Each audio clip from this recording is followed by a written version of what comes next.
US ni Germany other developed countries no krana all your prices in now so today as we speak who say all your prices across US across US in this enka adwe wo mutim no na enka ya adwempa enka me metre ha meka so NDC for the omo kan ye CCC ntinka but the omo kan de bia meka say so omo pa they should apologize to Akufo-Addo and the MPP government pacho oh yeah omo pacho say yes yeah the better omo nyina ya move on.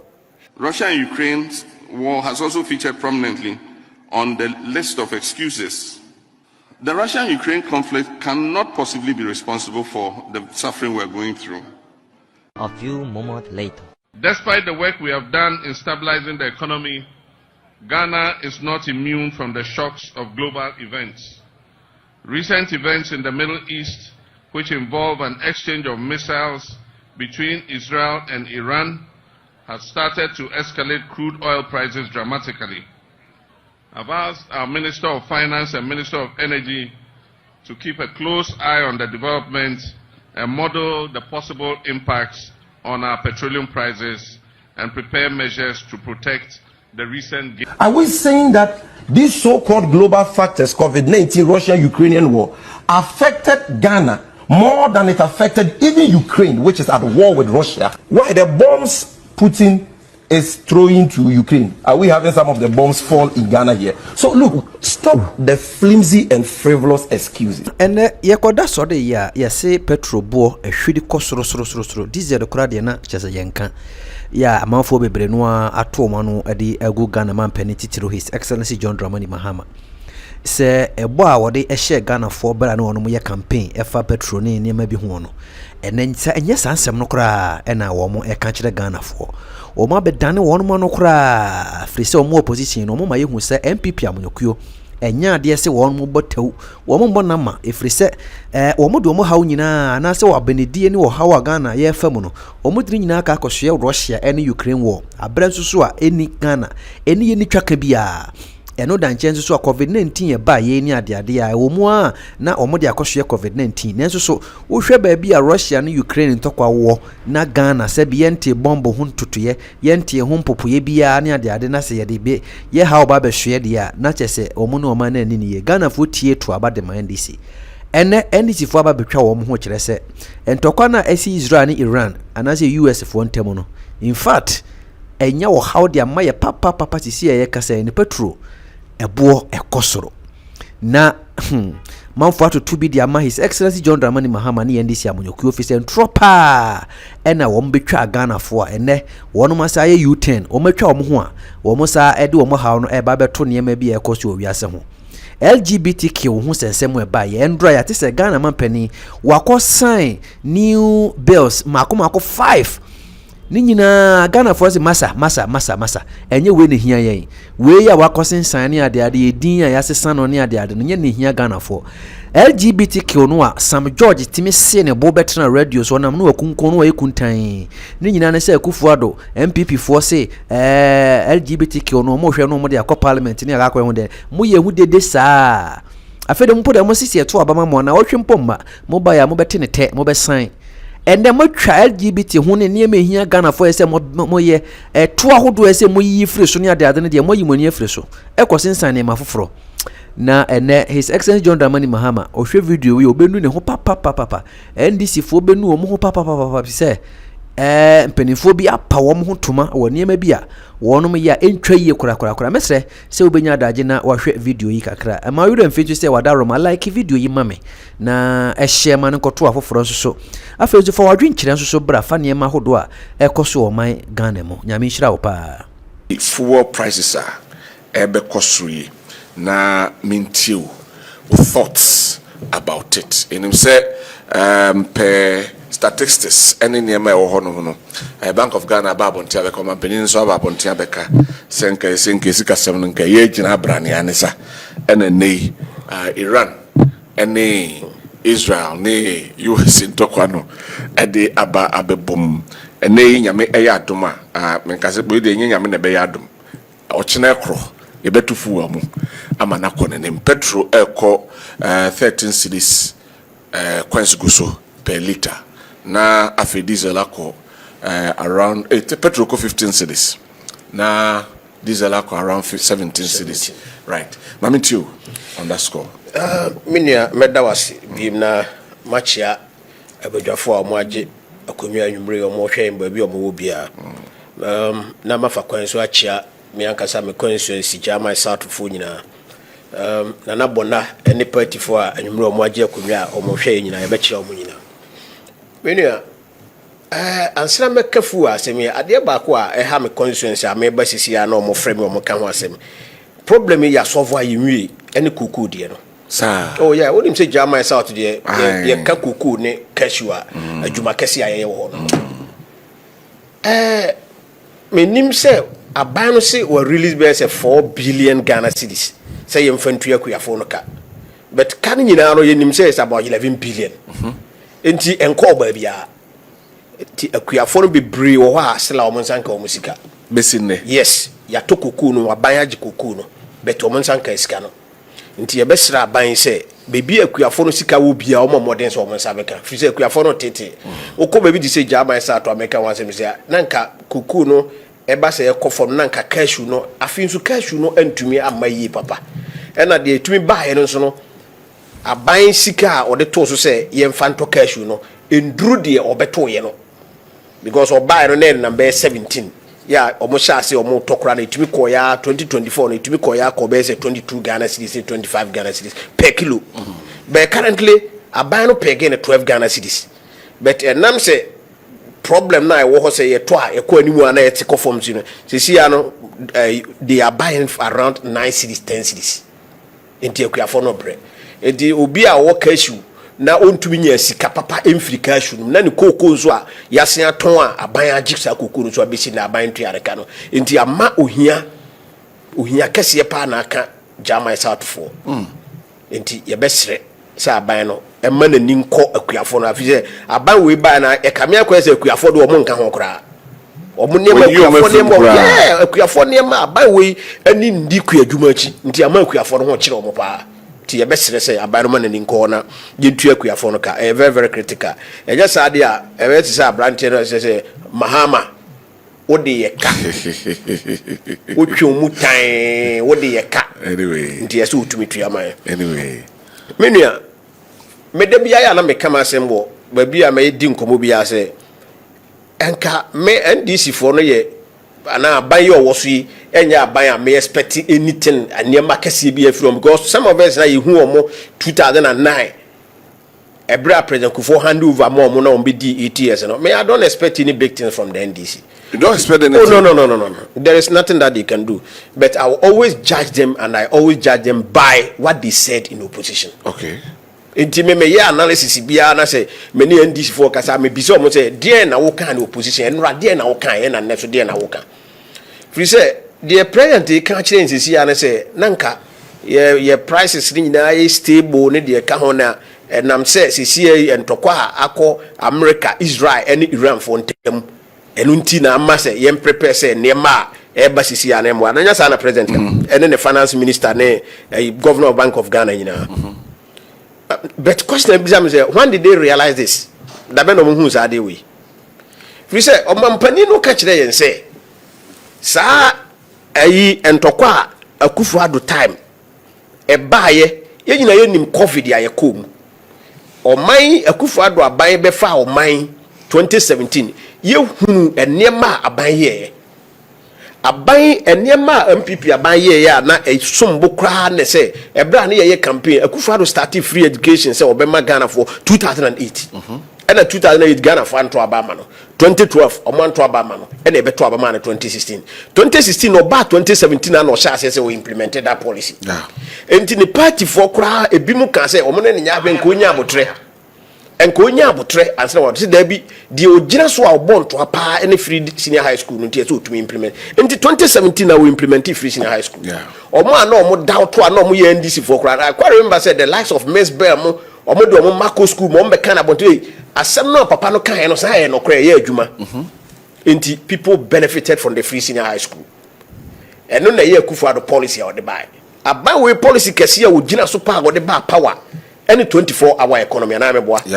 133 adwuma baako nipa me ensa beye na ya run 3 shift Nti say oko regional coordinating council enka regional minister free one another regional minister about regional minister the ntimi nya mi na oni wa na be adwuma no say coordinating that chief director free one na chief director for fraba enti ye benya chief director miensa ni ye nya planning officers miensa ye nya budget officers miensa internal auditors miensa eno na mabunu gi twi na omokoto abade ma aban enti wo say genzis no a omude bia make say you don't blame them because bebre no hu akufua e fence akufua mamu even president Muhammad president Masdi no kwa bebre no ahunu Muhammad no behunu kakra bi nti most of them no aban amamu ohunu kese pa yakufua do aban no enti so obi promise o so be mo adwuma they believed that person okay and omokoto aban man enti da bia make say enema omo kan na opposition na me de judge omo na sa enema we nyina covid ba yen aban ye enema o ye free senior school policy or implement ya ye wo ma edu 2020 a covid ba yen enema enema nyina asesan but the way amana Akufo-Addo manage this covid no ewiase nyina ye yi countries miensa omo manage covid yi pa na Akufo-Addo aban ka ho ya omo Buor na baso ewiase nyina sa tam na nkofo firi abuchiri ba na ye de omo akoda hotels ahoro ye che aduane a teacher for omo anko school bosome nkono nurse for nanso ye tu omo ka nurse for ye se omo ye front line workers na aban de omo taxi a che omo aban se tu omo ka police for na omo bebre enti my economy no e ho be kire no but Akufo-Addo kan sembi or say we know how to bring back the economy but we don't know how to bring back human life enu gina so a ode ampampa enema na eba nyina so kire se dia se na oken no enu save lives enti covid ya ye nyina ye manage ya ye course ha ahokyere nyi we nyina mu a ye be free mu pe ena Russia for to share Ukraine for so and people don't know can this 40 there be na president na nkasa ote akonwa so no o se ye nto bom ba akokora mane ma Ghana because say the man Russia and Ukraine war no e affect the economy ni kese pa na say wonim say wheat ye kofa free Ukraine and what can the whole world omo ye fence oil ya nkasa omo ye cooking oil no cooking oil nyina ka ho but ye ka fuel ya nkasa America for the digai if you are Russia for the tosumi and that economy is affected and you are telling us it can't affect Ghana but they made preparation say omo come to kwa na they are free they are okay omo ewo hon ma omo economy na omo ka ho asem no affect you na secondly obi anka say covid amba obi anka say Ukraine Russia war amba but kwanya mofa so manage sikasem ewo Ghana ha no that's where the issue is sikana e manage ye ne dey management of economy no be net say the friend saying covid na make am say covid amba say who can we say covid omo gitum say covid ba covid no buy na affect the economy na affect the economy no e affect the economy no you can't run away from it enti ye no ye free mu a ye anka say ye buy ye mu a ye be duru say Russia and Ukraine to kwenso e buy a e be boom say me kan yi wheat na yi ayede ye bread nyina ho na ye kofa free enti hu say all of a sudden na bread prices e kosoro because wheat ya kosoro fertilizer you find the fertilizer more free from Russia enti fertilizer bo nyina be ye den enti say no outside a year abenya effect e wo Ghana so no and these NDC guys omo ye nuan mo no omo se da e me mo so free say president Lankasa say sa bombs no omo to ne Russia and Ukraine no ebi meduru Ghana enti se fu e kosoro na ye kase no meanwhile uko US ni Germany other developed countries no kra na all your prices in na koso today as we speak who say all your prices akoso US akoso US enti senka adwe wo omutim no na nka ya adwempa enka me metre ha meka so NDC for the omo kan ye sisi ntinka that the omo kan de bia meka se so omo they should apologize to Akufo-Addo and the MPP government pacho oh yeah omo pacho say yes yeah the better omo nyina ya move on enya sa de me amete ha sisi nobody can convince me say the akoso ewo US Israel and Iran and I'm a president. I have President Muhammad Natum. Oh, yeah, and Timu Ned. Yeah. Nitimu Ned in a watum. Nitimu Ned. Yeah, Missing the Tribu Nadia, one city now, they told little Bias winning free home. He should take it off. Because I would talk 1 gallon Biana, would you have 4.5 Ghana cities on 1 gallon? Maybe I see me to fool and say me drew her. me do am bisa am ranten say ade o mo say o kire be koso o mo say opani sa na yetetini na me say na mo fa kakra ngu me so na say kire koso da me ba jama imanya relief kakra you understand it enti ye nyina ye gitum say fuel no e ba fom and I said this ebra na fuel no world market no akofom a na Ghana de no aba 9 cities na 10 cities no they told us say Addo is forcing Addo and no force but unless a world market no sign cost ro dia we see enkasa world market na cost na time na wo form no satan na to know hefa so we have been deceived and these people they've scammed everybody in this country they've scammed everybody the ordinary Ghanaian and an huyam because by a bear war between the two elephants. We call elephants, not elephants in symbol, but elephants in stature. Elephant and the umbrella. A bear come between them. The ordinary Ghanaian. And then sometimes politicians move up and down, sir. No. Even concern these things here discussing. No. Men kase ye two up and down. You see, mpanifo baby say the na bro di kanyini ye on e de atrimoden by. Because who go the na do dey ahwere ba fins on e de wansa na ba o. The education o kan no mo si o ba omia kwa kan say adentina problems ya global crisis ya track Cote d'Ivoire na abagana and that time no omo nim de that time no global crisis be na we wi ase they should tell us mo say your friend say China na omo economy omo so omo problem kakra and because of that you know Ghana kwa na problem we a global crisis the about COVID no global crisis Russia-Ukraine war, a global crisis, affecting every economy across the world. And then the Abai, it affects every economy across the world. I understand it. But because of what our colleagues did, yes, they should apologize to Akufo-Addo because they made it look as if say Akufo-Addo is a wicked person, or you wicked, or you insensitive. On Pegana for ye. That's the picture they painted to the good people of this country.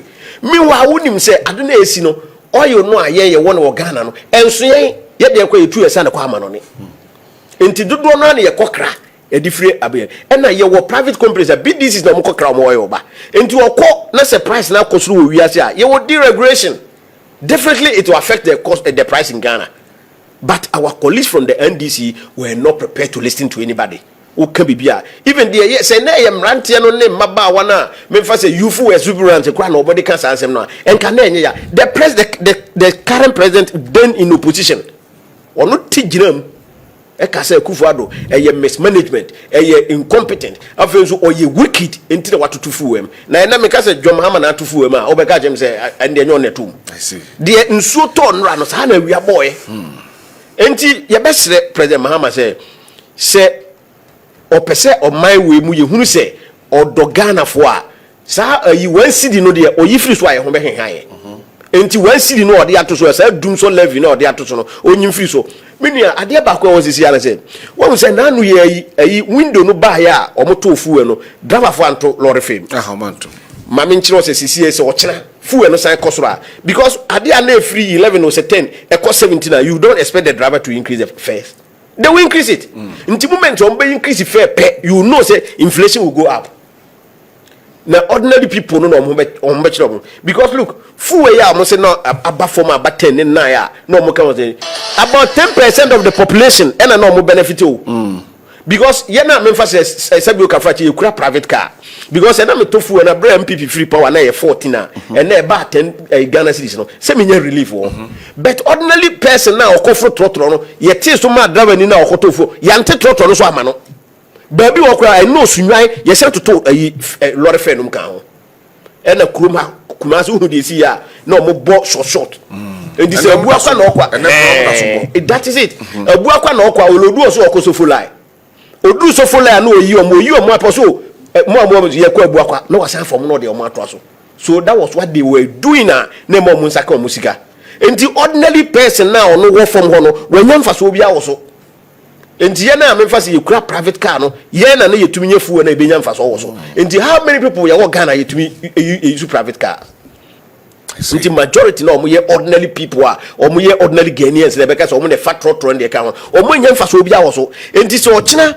full esan kosoro na diesel cost 17 na yi ko 15 said you wokan na ekoba mu sa driver for no you expect it on better to lorry fame obo to Lord Freeman na ordinary people no a yes I can ho asem na ya ma ho asan akɔkyerɛ mo enti dia ba ne betumi ama yenya relief ara say me solution nyina ne say one city na eye doom so levy na ɔde to so a doom so no kra no aye worse no so almost say omo de one city no to so na nka ye ho ahangan say be ya doom so mba na me boa unye 24 hour light omo so be 24 hour economy omo ntumi provide you see now omo ntumi provide 24 years electricity in Ghana for enti ordinary people no more grounds no omo no suffer enti sa one city no omo de to so no am make impact bi amayen na wonim say sa one city ko omo de to so emramu no e se nka 6 months bia no ato force in parliament na okọ akanto e kire sika dodo awaje o introduce enye wanya na ebe what is why is account yente enti me dem charge minority for members of parliament ye be say monfre ato force na o make say sa one city ye friend say doom so levy na to so far say na wanya on ka kire Ghana for because say sika no o chichi no e make impact bia sa one city na ato force de to so e nam so amafu price akosoro no e make impact bia enti ye be sere say fuel no dia ekosoro ana say akoso sisi a ochina be se akosoro bim no say the next day be se akosoro bim no e te say president agitumu say ono ankasa na sisi wa mafuel no bo ayeden say na wo say akufu aro ne ma na bo ayeden no ono na ma ne bo ayeden enye sa dia onyi tax na eguso no na ehun henhan. All right, let us see. Fuel prices to go up to 13.30 Ghana cedis per liter. And afi I know your petrol. Now afi diesel cost 17.10 Ghana cedis per liter. Yakubu Moro. Yak. But also my mame. Na minchia. Oh yeah. Chama Addo. Hadi the chama. Yeah, the chama. That's why I'm chama. And your political chama. So, I see you kwa mwidi na. No. Ejadi atuoni. Na ho yeah. Nyame adom. Nyame ase. Ku yi pa. Wo hwe honorable crowd so hu se me ho ye. Sa, o me hwe on na me hu so wo ho ye. Eh, sa so no odi kan hu ni sesi. Nti me hwe on no. Na me hu se wo ho ye. So, aso we dey we will say aban papa ba ma ye nyina. Sa. Anyway. Ye nyina. Wa ba no wo me kasela onyempia. Anyway. Na wo kra wo tia ye yesi e de o ka ye bitua. Obi wo ho a mo aban mu no 8 years we nya bibia anye. No kire no nti e do ka aban de zo do ka obetua. Ede obetua. Anyway.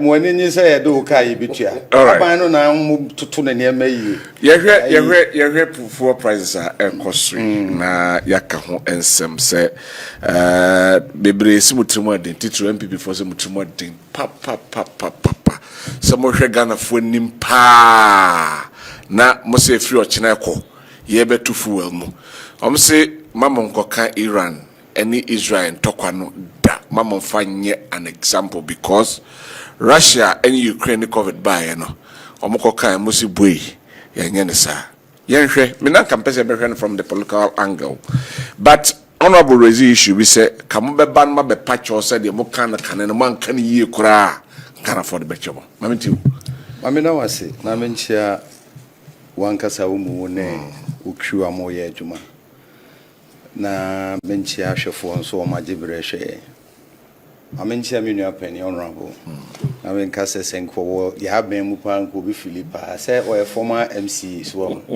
district assemblies common fund the abba under this government ni edutwem one more time no na atitire mo nse agwo machi and NDC ajaji for dan men kase me nsi ajaji for dan but the year you know assembly ni dia no yemfa nko ye bibi foforo enye edima central government na omo a the real agents of development na omo ho kire omo mame encha His Excellency John Dramani Mahama na men kase on the president to be free to this Fourth Republic I be feni pa ye sir yes so I could just one and quarter years yes because but na ye be feno yes I didn't be ya feno because or about 2 years and over how the team there year mamenchia Ira chairman na kwasi Augustus still maintain and I'm very sure say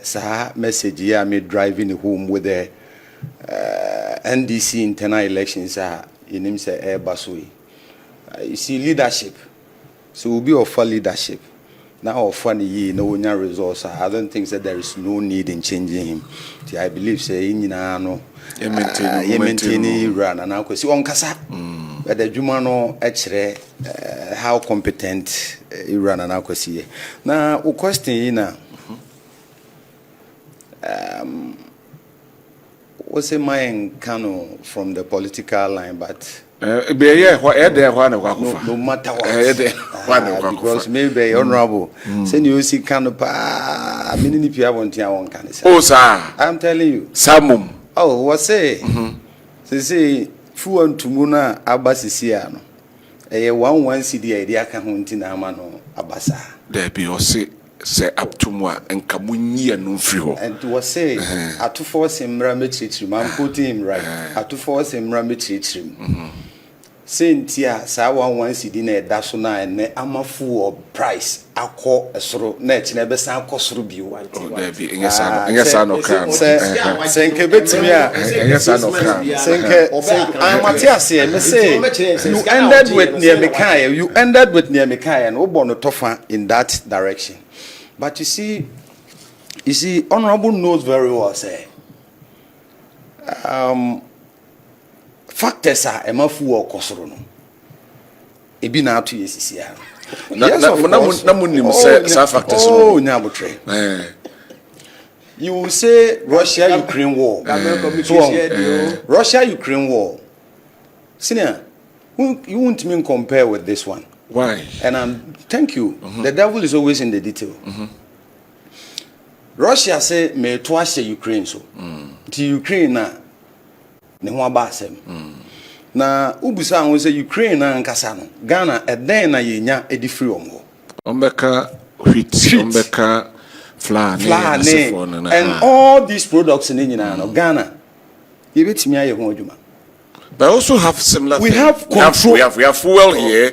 Okay, between Nigeria for just around here. It's different. What makes it different? The devil is always in the detail. And no there. She be anye bi ani betimi aye bi wa. Te say amanfo ka tomatoes nsem.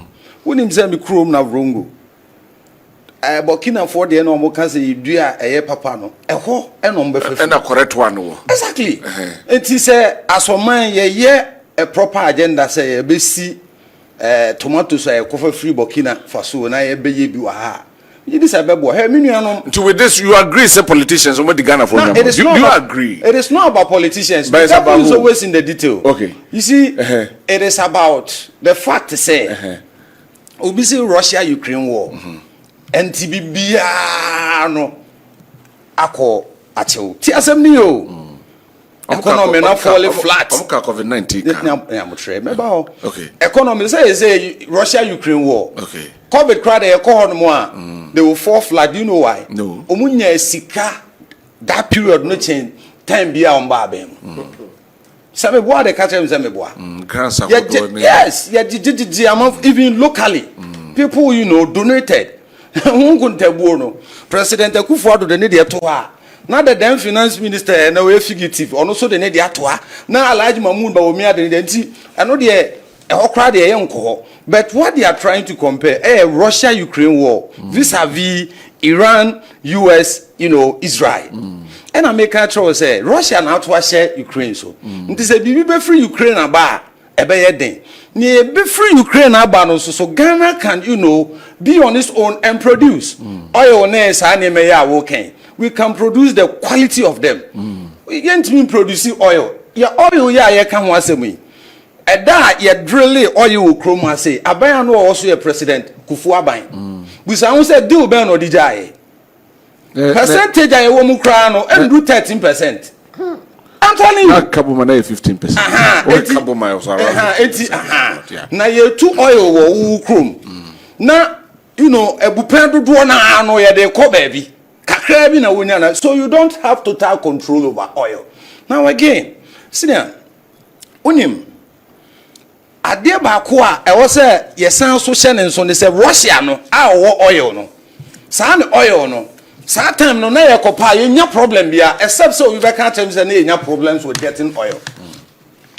Until the only thing that was in terms of shortage ebe haye the free Russia friends Ukraine ba ade no so ye betimi aye bi now oil the assembly you oil omo e control oil ewo ewiase nyina I stand to be corrected any Iran no 20%. 20%.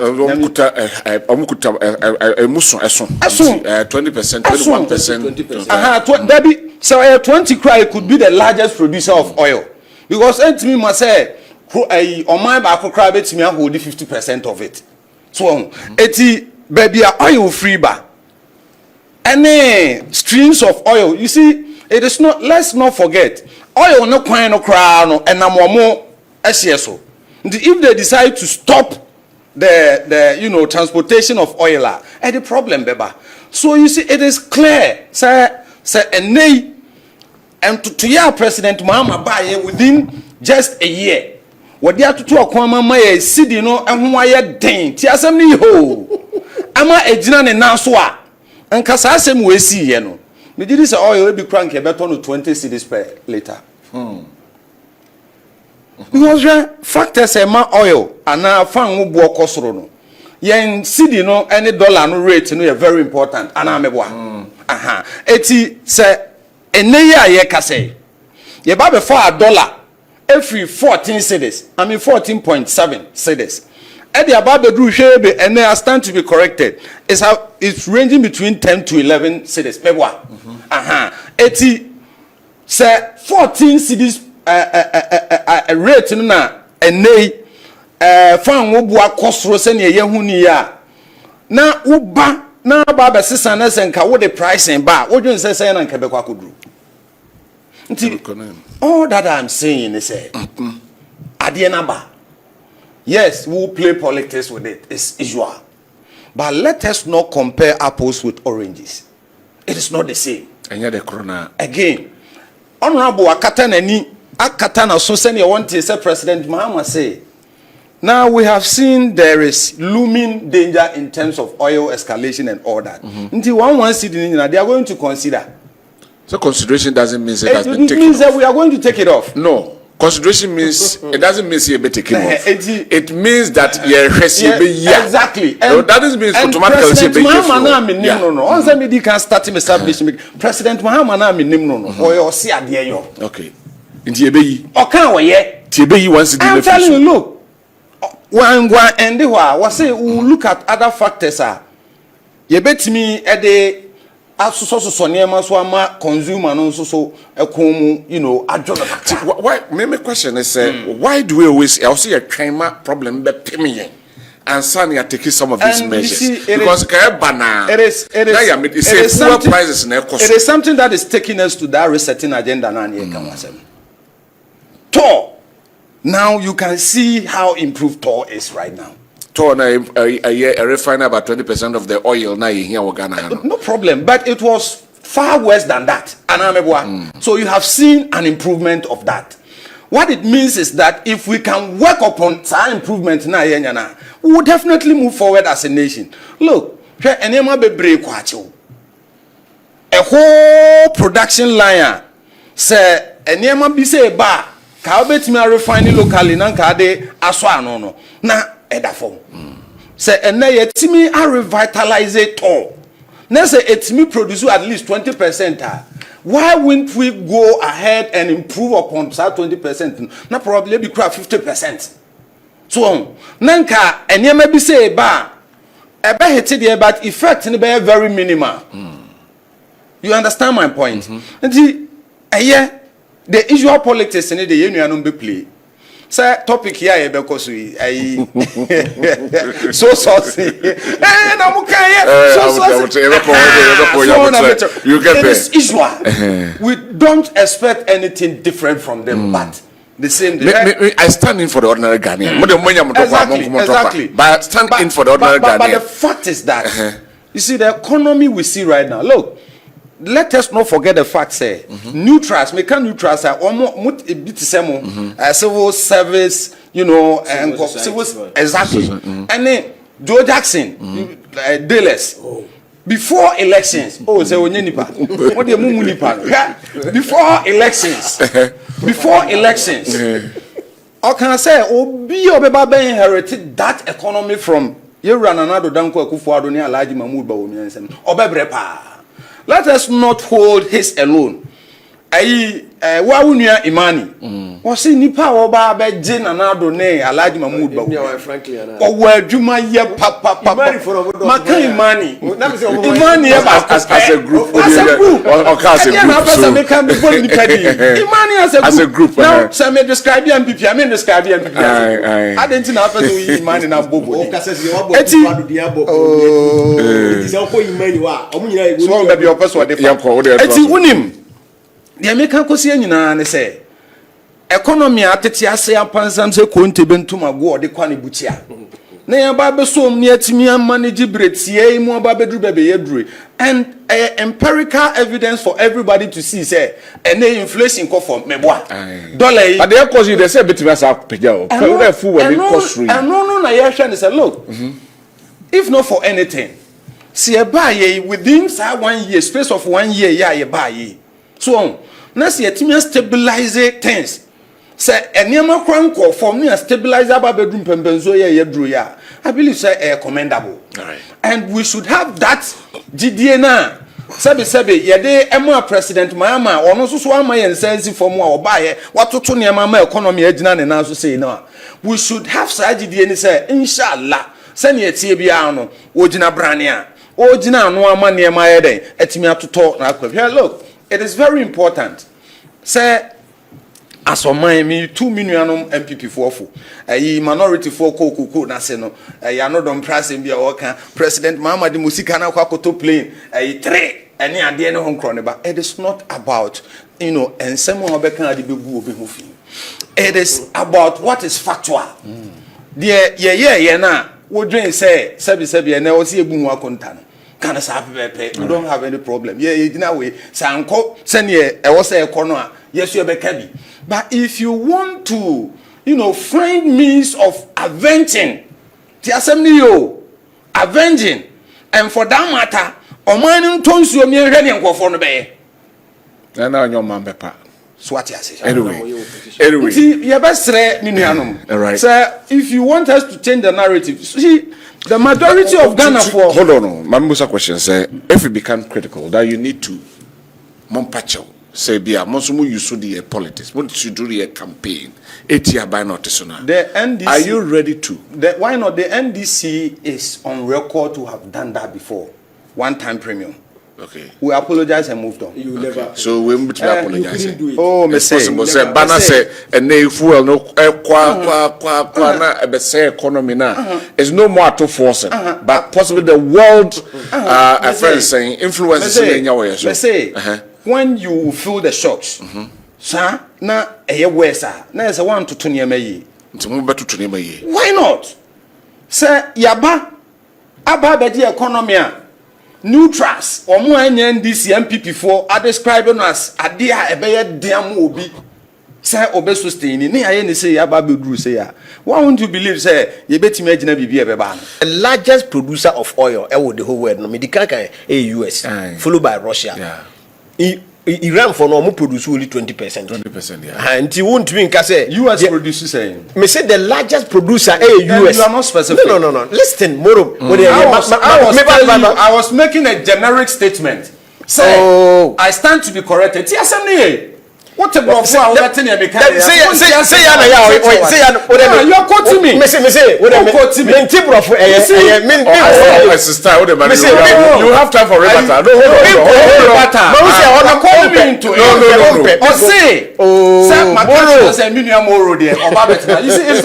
It's okay. I'll give you the chance to say your time will come. I said I stand to be corrected. They are the largest producers of oil. And I worry about a chunk of the oil flows through that exactly. Thank you. And I would do US in the so what is US percent?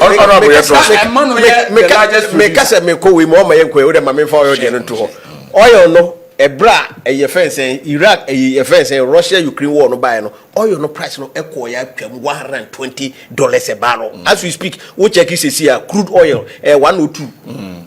And Jesus how time no to even compare ne Nancy na to force na mo say force no crude no na 50s 60s Satam no. Into the oil the infantry. So so sourcing. The TLS is so sourcing pay our local our public procurement act no. Enye bone a part of the law. Yeah. Nti obi kasi obi aye so source na member tran kasi eye emra na wabubu so ne de keka ho. Da bi o say me de keka jo say me I always judge the NDC by what they did in opposition. And me pad fufuro bi amfiri omo bi because all the omo kosa analysis no ma all the time they will fail, including the president. They say o kana kire and say even LGBTQ no say Akufo do yenipa bonefo enam say enema obenya firi amano ne nti na osi wonsan no enne o say enye priority. That's what the president is telling us today. And they are always judge them by what they did in opposition. Look, say President Kache and Nese Abuja, any four first state, and for documents and bra now on know who they are. The president is being hypocritical. How? He's being hypocritical. Why? He is aware about everything that has happened in the ministry. The president is aware. Obi awoye chair, ya wona wo chair cabinet. And you are telling me, say, we minister, I'm a road contract, say, I go to 400. What do you say? One cry, come on, say, man. Now, about 80 something under so source. Oh, but that's not true. Oh, Minia, Mr. Ya bad girl, what do you tell you, Mr. Mamin? You allow him. That's why I'm here. Into that one.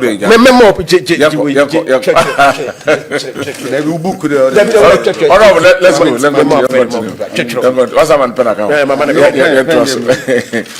You see, President wanna watch a cabinet, and everything that goes as a minister or implementing policy beyond or the core cabinet for approval.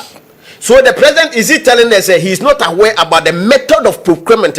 Minister, maybe I feel what my babonting ABR said on the parliament. That's why he want to read into it. Now, exactly what you trust President Mahama at your own peril. Seriously? Yes. He's the president of the Republic of Ghana. You trust him at your own peril. Or you're president of the Republic of Ghana. Will be president and send a war position in Yama Wakan in Baku what to me Yamanabum. Or can we ne? Or can we? Do Obekan opposition or Bapa Wanye no implement it? Example, series of examples. So the president cannot tell me that he was not aware about whatever Abuja has done at the ministry. He can't tell me that. He's aware. And the contract figures are more inflated. It's an eyesore. We say a friend say more force and this what ya no say o more force so more pest scandal but o munya scandal. Na mo na mo judge the scandal. And this for mo na mo judge the scandal. Nyamuna mo judge o. Nyamuna mo judge the scandal o my mood. Look. President ya watenase ama wo minister ayesa anema we. And you know what? Let me tell you something. What we say they created what they call the big push. Yeah, me feel say a big loot. Yeah, big loot. Big push no mo create here no. You see, Oko Minister of Defense and Roads no. Almost source or mo de year adwuma. Baako your fence road fund. Yeah, a road fund for sika omo de omo trebi e wa account omo de bi akwan. And omo wo your fence government of Ghana GOG projects. And they do I mean say Yakob Bobusia. Yeah, ye projects no. Nti you can. So what they did they say the GOG no projects no. And no more ko yinu no more ko create account for mo say your big push. Nti say nka ebenya oman no sika no a ye be to GOG no ma ye be projects no. And no more create that account. So that can still be accounted for. You betimi account. Exactly the point. And this oh na no Abuja na ayi sumini etie yi o ka say enam say obonne account o betumi atua projects no mo inherit from no. Enu ti o mo ko create that account. It's a fat lie. It's a fact lie. Omo create system omo pese they create, loot and share. That's what they have done at the ministry. President Addo oyi me say ye man I send the timeline to so. No ka say Abuja. Mama 2 weeks. Let me know what is happening. In the 2 weeks no so na nka ye hold the president na accountable. Ni e say say no me say me no na te e be say better program say nothing will come out of it. Nti what jini nyina ye ho hwe. Nothing will come out of it. They know what your friends say project or a problem be a bia. Look, sad the paper so road no contract initial contract a year project 2013-2014 under the same President Mahama Okay, so yeah, kwa bi okoje a Ford free kana zo no. Be che no nkoje. Okoje. Oh, menua. Manase be ka che ma no. Ono anka omo de record charge. E ma charge forecast ono anka say bu ye fence in the code of yes of course, but the chair. What so president on fan che no okoje. E no operation say the whole Ghana, the whole West Africa contractor ye good pan e kana zo. Kwan no na ye na sa 2030 24 na ye sa because that time no ye kwan no about 67 euros. And then the new contract is about 800 and something million Ghana cedis. Who convert here? It is about 130 something thousand euros, a million euros. A year thrice then a year initial a year. Me first say Moagye be renovation. Nesika mo de be renovation no. E so chane de mudi si abronsan we. What be that? What be that? When you create loot and share de be a. Enti de asi wo ministry ho no. Obi anka se so source no. But de momo kan no. Se ba omienu a on deserve contract when they determine ye fence se ba omienu on deserve contract adentia enne sami jamfi atam contract a renovation keke Bank of Ghana omo dan ya na omo tima Akufo Addo adawroma yesi new building ama omo na omo tu afiri ho omo tu free ma eni afe sami jamfi so move na office akoho a wakoma contract renovation for 11 million Ghana cedis 110 billion cedis. Or Tamia one or the man, or the man deputy chief of staff at the office of the president. You can't government setup on the deputy HR manager of the government. 11 million. 110 billion. And I mean, Mamma Tiasia. 11 million say 110 billion. And I mean, Mamma Tiasia. And see what times our contract with the ama Standobe. Yeah, on your deputy chief of staff. And today you are telling me say Baumien and deserve a man contract. And I'm moving saying this for Monkwana Muja from Mumuana. Monkwana Mudidi. A Jumana Okase, the man Baumien and our commander. Auditor Ben, I auditor Makase, or a Bisu sister, no one year Jumani. Ewa Hefa. And Ankamuba Umien, I dear, number power 1 year. Mochichin Kofara and Moncochino. Arana Moncochino. Moba Bemu, Mocha 1 year, Moko Bedi or Bessine, Moon to me, and Casse Nipa Simasina is a mobile radio soon TV so Debia, just say propaganda. Propaganda kwa enti menu ya mesro adia ayi Kwame Abuja waye no Rose Ministry hono enye se bia wo beka se ayi Abuja no enema waye no president no nim ho hwe eno ntia se na president se o mfa we mra ne de kan. It is never true.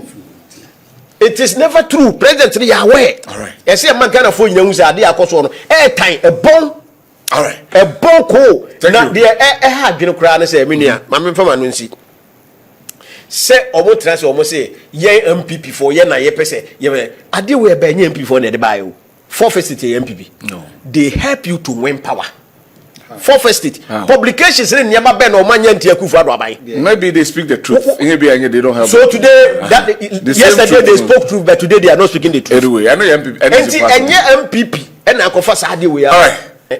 No, that's what I say. What to papa so we do that. If you look at Sika or my way invest in that office, no, any returns ya yenya until I make us say it doesn't worth it. Okay. Ya boka more than Sika ye de room no yentu yenya the returns. Inti na juma na obey media and so many.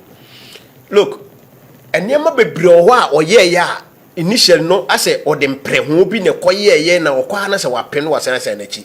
Ubeka say ye ba beto aba e ka be say 4 months 6 months na udware president Mahama e na ohokoro ne ho kama no born powder e na odunu so e was a flight ya na omo say omo koto ya na ehu sika afa na nsase so ka say story so akọ na hwem no de buy e na che say osi wo hu corruption wo nammo no government official wa no de edwo Mahama so what is o ka na say wi oka se wakohu sika pudo wo ma mesisi lada pa fi ya okofa ya TV3 for no mo propaganda you see entra obi TV so nka obi de ma me fan mo nkrofo bi di propaganda omo kan se omo ko kan sika more than bed okwa na omo nwie ya omo de ho flyers na yi ba bonten kisi eja bi be gina ho ka chen se o prosecutor ma no ankasa ko ya sa be ka chen se adono se wo hu ni yi e na ma me no wase ni din kwa Sane ma we nyina ka obi na ma Ghana for a brandy MPP say ye corrupt.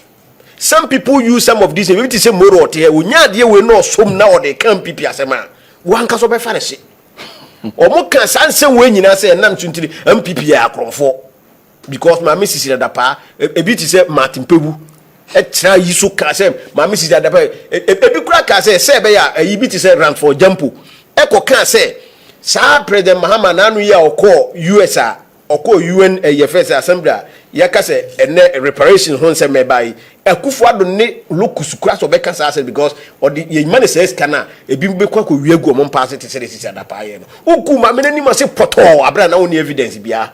Ya nema o kan wonya hwehwe mu nyehwe why is ha nema wo nyina wo mam wo ye okoya asa betitrai hu se adwuma wo ye na wanye ne yi enne wo hu se ne bre na so awi enti wo se anko hanoma wo de wo kra gba afore wo ye de obetum bia wo bre so anako na wana ka cho so wo man nka ya che ana office ye de ya che no office no the office will remain okay ya me fi se wo ho a ye nya obi a o ye competent enough obetumi manage that office na ma ye nya resource papa wo ho na mum se kisie jape hankasa de o tena ho mfie ha sika best spend wo hono because I watch the budget wo check it 2021 bit in the budget dey amakisi ajaben na twa ne ma sika so when yes ka bebre dey ama my gan watimi cinema bebre and because enka corruption and ka wasi anu bebre ebiti said ye on kire ebiti said ye enti badwuma na obaye ne de na me da bia me kasa menua he o yeti o mamu nipa bi mu ha na ye mu bi mu na ye hold o in high esteem ya na e fi say because those days ye kasa kisi jabe kasa already so na issues bad ye friend na kasa enti mi kra eduru mi kra na sata na minima ina jabe court no kra na e wo nkra na mi kasa ye ne dia sankofo we mu nyina ne doctor ayi ni mu ne stream sai mu ne wa mu nyina ye mo mu post rande be mu nyina mi say obi anya obi a o man we I see obi anya obi a enti adwuma na okoye no ho no de ankoye wabọ ma no ka wabọ e kasuso. Thank you very much. I mean fi say yenya obi a oye competent enough a office no de ma yenyim firi ho. All right. NDC for no bo mu 10% nko mu koyi office na firi ho nko mu ko akoguno eno e copy parliament na president na nkasa from we bia me ko kasa president because we mu nyina aye say ye tutu anoma ho na de na be kire ho na wo yi e say o majority leader ene ye fence ye fence majority chief whip omo de sa bill we ko parliament na president wonya we o ma be ne ebu sa no on OSP office of the special prosecutor president e call his men to order say sa office men ya to abama me scrapping. Do you doubt him? No, there's no doubt about yes. that. You see, you have been honorable. I don't know where you reach in your political career and all that. So be the that is not a fair. What are you talking about? Say President Fuaswa, me cry me the president where I was saying come MPP4 led by His Excellency Addo Akufo-Addo. Any allied Mahmoud Bawumia would run on presenting as a new person born again. Come be Pagana for children. Really? Causing financial loss to the state. The office of the special prosecutor. And no creation, MPP creation. The office of the special prosecutor. MPP creation. Anything good about the office? Do you see anything good? Has he given us anything? Even a dime? Oh, Jaisa, na ukasanam tia. One kasatiano. Wadia to say office no nye fit for purpose. Also the personality. The person. Now why na call my fit for purpose? Unim in opposition, that was before 2016. No mo ye did NDC there. Abaya were very corrupt, no so corrupt government there be mad. It is on ba. On be criticize office no to prosecute it. To prosecute. To prosecute. No, bra. So are you telling no? We do be a Supposed to be a fair. Are we saying that office was hold on. The office was purposely created to see to corrupt, especially government in power. Said by an for any corrupt. For corruption purposes. What was the NPP's message before 2016? Someone has created office of the prosecutor because there is looming corruption. Create loose wakabiwa. The narrative was that one more kabedam the NDC for Kwame Buor the So the office created say you share comfortati amwapa wa bem anywhere free abem both present and past officials of government say emra no omudia na no omudi ne kama And when they appointed Martin Amidu, Obiani Martin Amidu position with the NDC then. He was the most critique of the NDC in everything. Corruption, epistles or trade, it was about the NDC. So the narrative was that the NDC was so corrupt. Say, Saab office in a bar, Confutachi and one NDC money being free. That's your assertion. But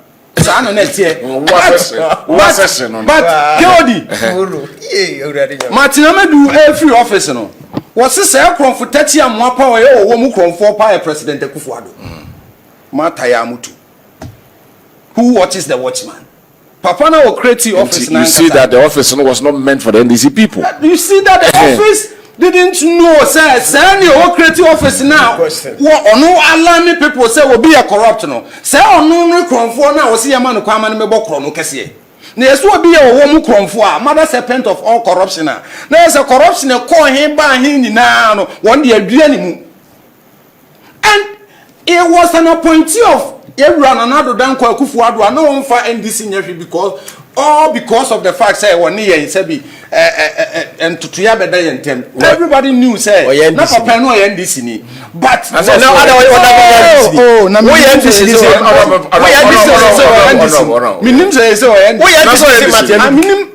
minim I see but the point still remains say those times you know say NDC pa wo Martin Amidu mu ana wonya e wo kwambenso the man was fair.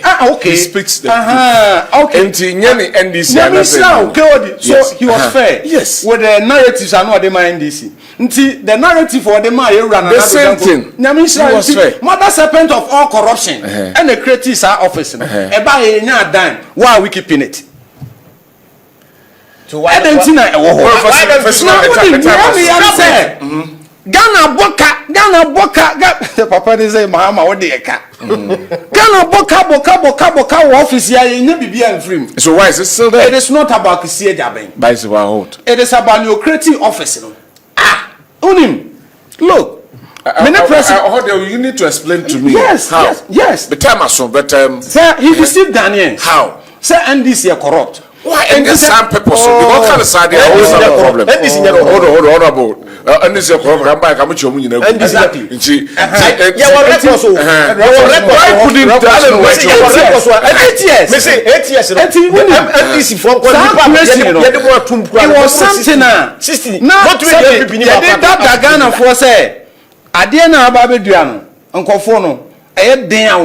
to you there you should scrap it. The time is office. Masa oni aseka we. Oni aseka staffs ye twa omuka eboa. Omu yusuka. Omu yusufu o. Masa. To what benefit?